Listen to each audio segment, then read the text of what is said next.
T twenty বিশ্বকাপের উত্তাপ, কিন্তু সেই মঞ্চে নেই বাংলাদেশ। উদ্বোধনী দিনে খেলার কথা ছিল লিটনদের, ইতিহাসে প্রথমবারের মতো মেগা ইভেন্টে নেই টাইগাররা। মিরপুরে অধম্য বাংলাদেশ টি-টোয়েন্টি কাপ খেলছেন ক্রিকেটাররা। এদিন ছিল অলিখিত সেমিফাইনাল।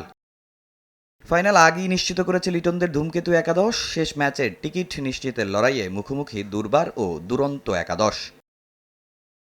মিরপুরে টস হেরে ব্যাট করতে নেমেই ছন্দ হারায় দুরন্ত। ইনিংসের শুরুতেই বড় ধাক্কা। মাত্র ৮ রানের মধ্যেই ফিরে যান ৩ ব্যাটার, জিসান আলম, জাওয়াদ আবরার ও আজিজুল হাকিম তামিম। তবে চাপে পড়া দলকে কিছুটা স্বস্তি দেন আরিফুল ইসলাম ও মেহরাব হোসেন। তাদের ঝুঁটিতে জাগে আশার আলো, কিন্তু সেই আলো বেশিক্ষণ জ্বলে থাকেনি। একের পর এক আঘাতে আবারও ম্যাচের নিয়ন্ত্রণ নেয় দুর্বার। শেষ দিকে আব্দুল গাফফার সাকলাইনের ৯ বলে ১৮ রানের ক্যামিওতে কোনো মতে ১৪৫ রান তোলে দুরন্ত। দুর্বারের হয়ে বল হাতে দুর্দান্ত খালেদ আহমেদ ২৩ রানে নেন ৪ উইকেট। ১৪৬ রানের লক্ষ্য তারায় শুরু থেকেই আত্মবিশ্বাসী দুর্বার। মাহমুদুল হাসান জয় ও হাবিবুর রহমান সোহানের ওপেনিং জুটিতে আসে ৬১ রান। ১৭ বলে ৩৯ রানে ঝড়ো ইনিংস খেলে সোহান ফিরলেও ইনিংসের হাল ধরেই রাখেন জয়।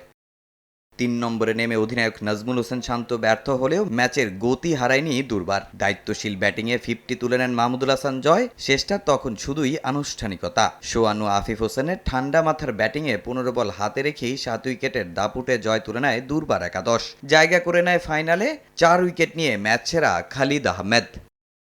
তামিম হোসেন, সময় সংবাদ, ঢাকা।